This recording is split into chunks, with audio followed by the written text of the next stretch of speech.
ele era já de quase 100 anos. Será que você estaria crendo, Beto? Acho que nenhum de nós, queridos. Mas a palavra diz que Abraão não levou em conta o seu corpo já amortecido, e que Abraão esperou contra a esperança, porque ele cria que o Deus que havia prometido era fiel para cumprir. Assim temos que ser nós, queridos.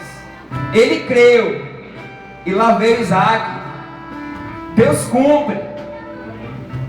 Um outro grande exemplo, querido. Deus diz ao homem que lhe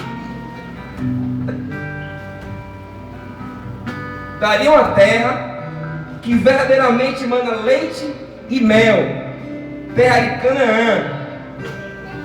Mas um dia Moisés envia ali alguns espias, certo? Para espiarem a terra. Só que 10 deles voltam falando das dificuldades da terra. Mas 2 homens, Josué e Caleb, tinham um espírito diferente. Eles tinham um espírito diferente, querido. Eles não olharam para as circunstâncias. Já os outros 10 falaram: aquela terra habitam gigantes, homens fortes. Nós, aos nossos olhos, eram vistos como gafanhotos. Eles se viam como gafanhotos. Mas um homem chamado Caleb disse: eia, subamos e possuamos a terra, porque verdadeiramente o Senhor nos tem dado essa terra. Caleb não olhou para as circunstâncias. Amados, o que dizer de Josué, queridos?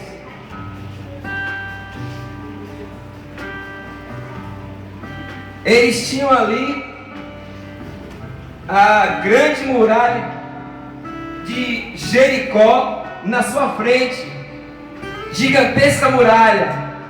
Deus ali deu uma estratégia a eles, certo? Que dessem 6 voltas em 6 dias, e que no 7º dia eles dessem 7 voltas,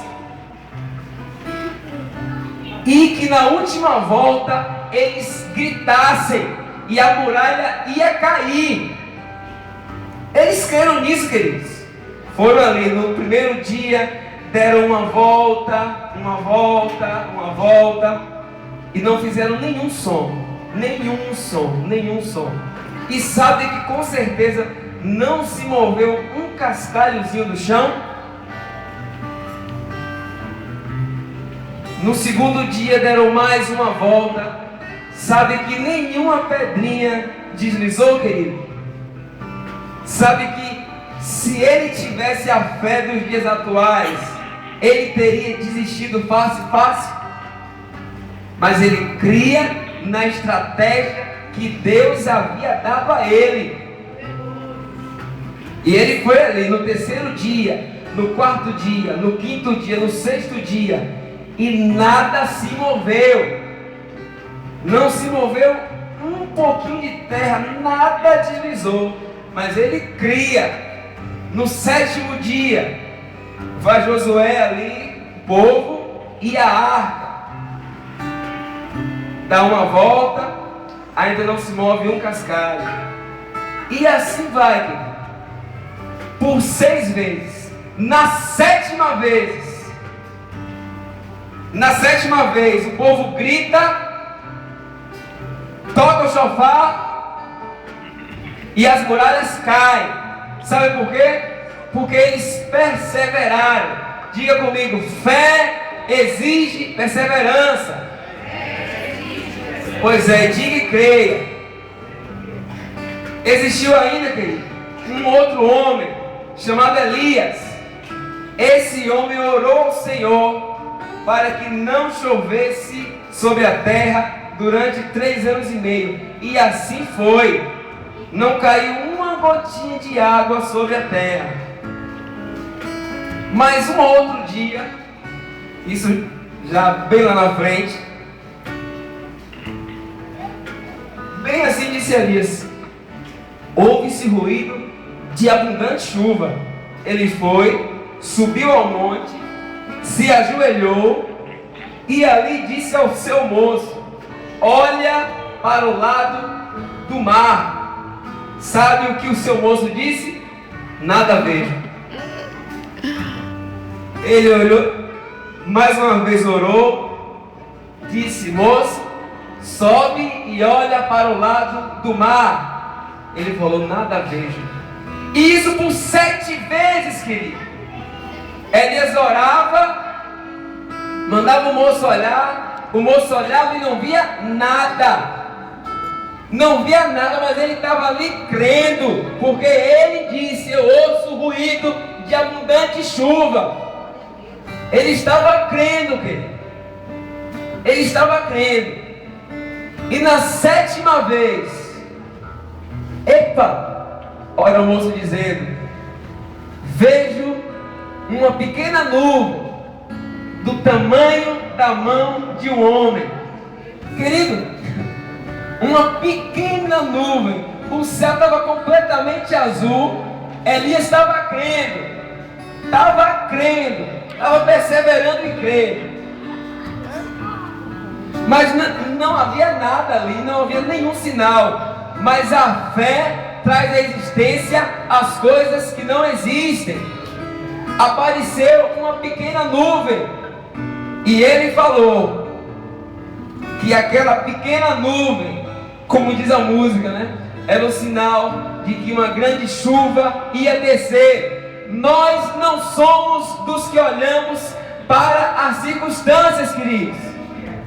Nós temos o Espírito de Deus dentro de nós, e Ele é que é o nosso guia. Nós não somos mais guiados pelo que vemos, pegamos, sentimos, comemos. Não, nós éramos assim.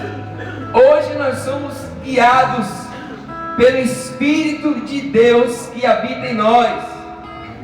O que dizer de Davi, queridos? Davi, um homem que ninguém dava nada. Ninguém dava nada. Davi ficava lá apresentando as ovelhas, tal, de seu pai Jessé. Ninguém dava nada por Davi. Mas um dia se levantou um homem chamado Golias, afrontando o exército de Israel. E ninguém conseguia derrubar Golias. Todo mundo teve medo porque ele era muito grande. Mas Davi tinha um espírito diferente. Tinha um espírito diferente, assim como Abraão, assim como Josué, Caleb, Elias.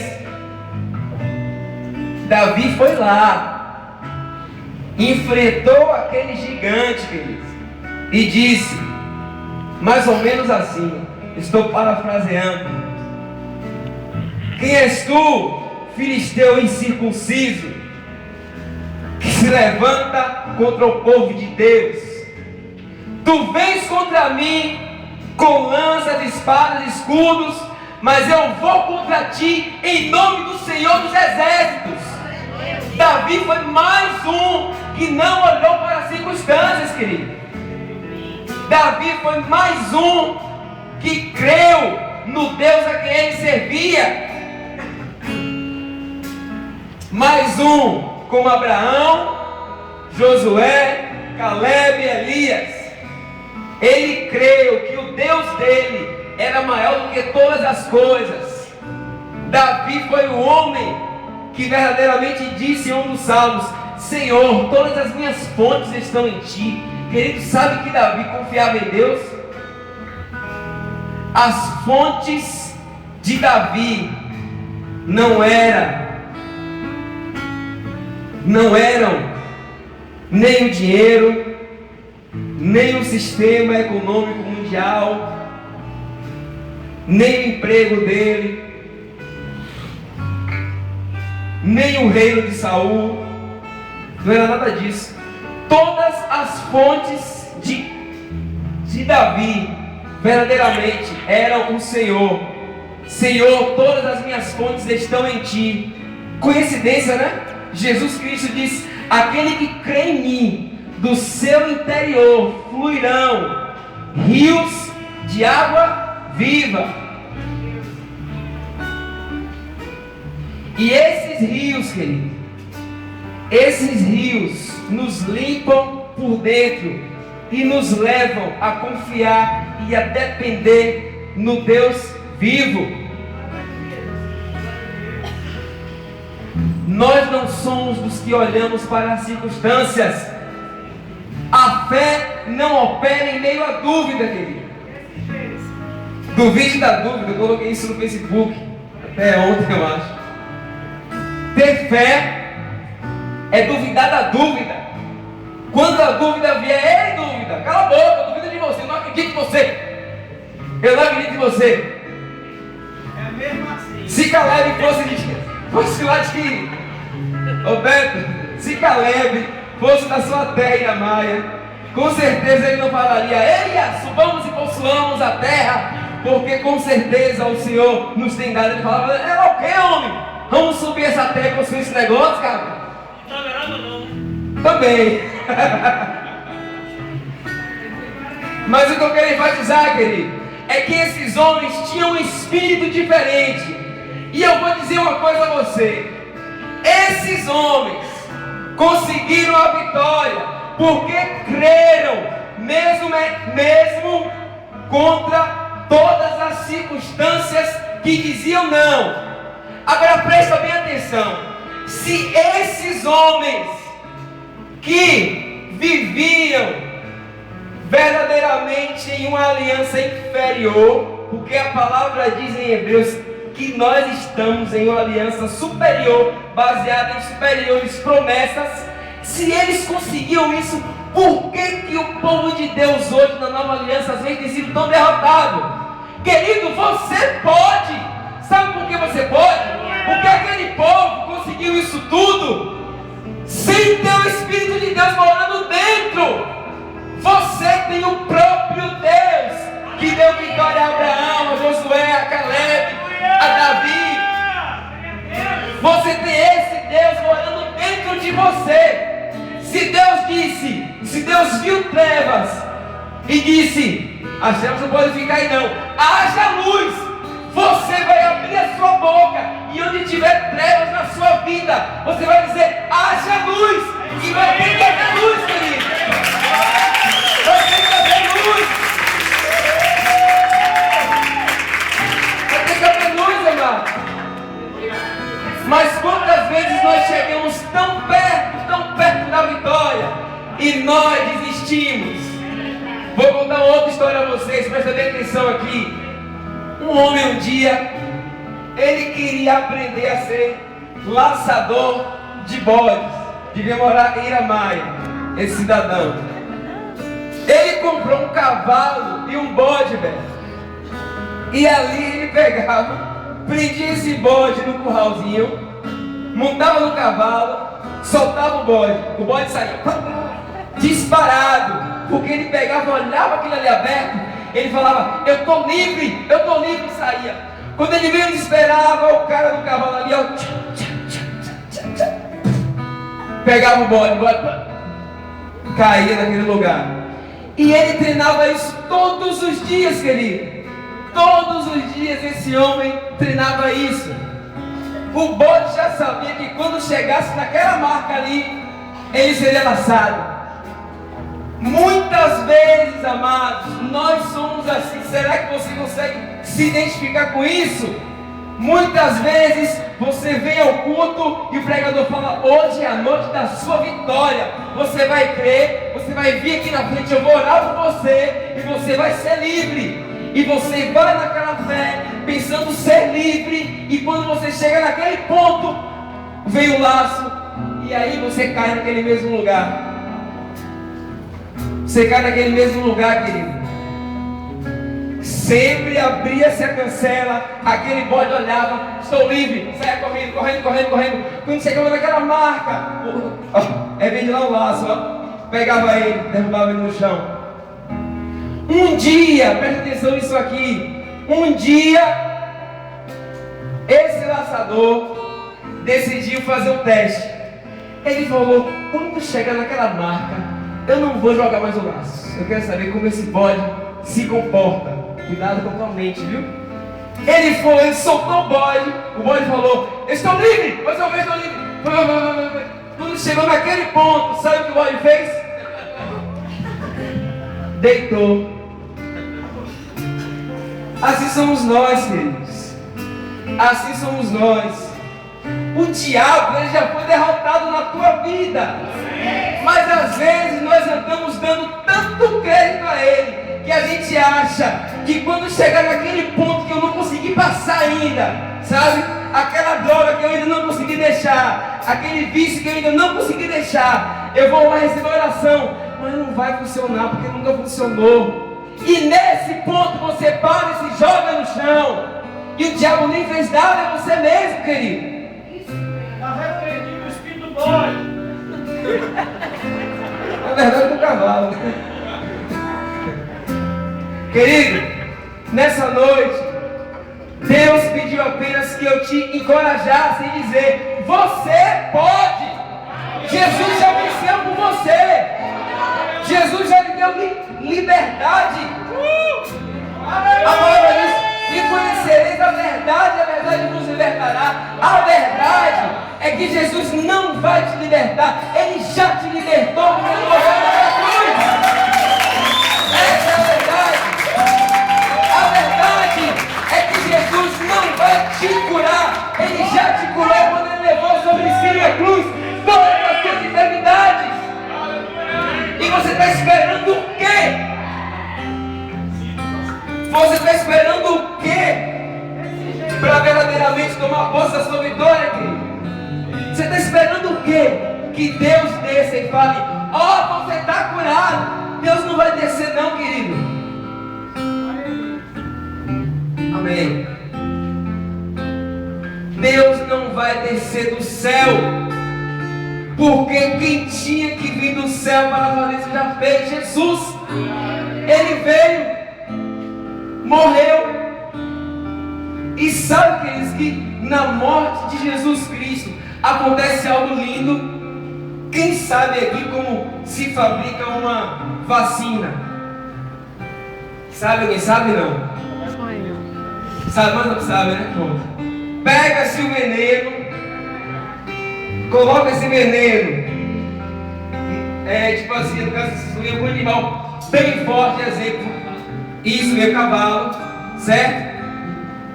E no cavalo acontece uma reação ali, que o cavalo mesmo, eu me perdi na história. Cria o cavalo anticorpos. mesmo produz Anticorpos. Anticorpos, exatamente. E esses anticorpos é que servem para a cura, ou seja, de muitos. Com Jesus Cristo aconteceu algo semelhante. Agora olha o detalhe: o cavalo que é a cobaia morre, viu? Morre porque nele foi injetado o veneno. Em Jesus Cristo, querido, foram colocados todos os pecados da humanidade. Todas as doenças da humanidade foram colocadas sobre ele. Ele não cometeu nenhum pecado, mas ele se fez pecado por nós, para que nele nós fôssemos feitos justiça de Deus. Quando foi injetado nele o pecado, quando foi injetado nele a doença, ele morreu. E aquele sangue que escorreu ali, querido, era a vacina para a humanidade. Era o antídoto para o pecado. Era o antídoto para a nossa falta de fé. Era o antídoto para as enfermidades. Hoje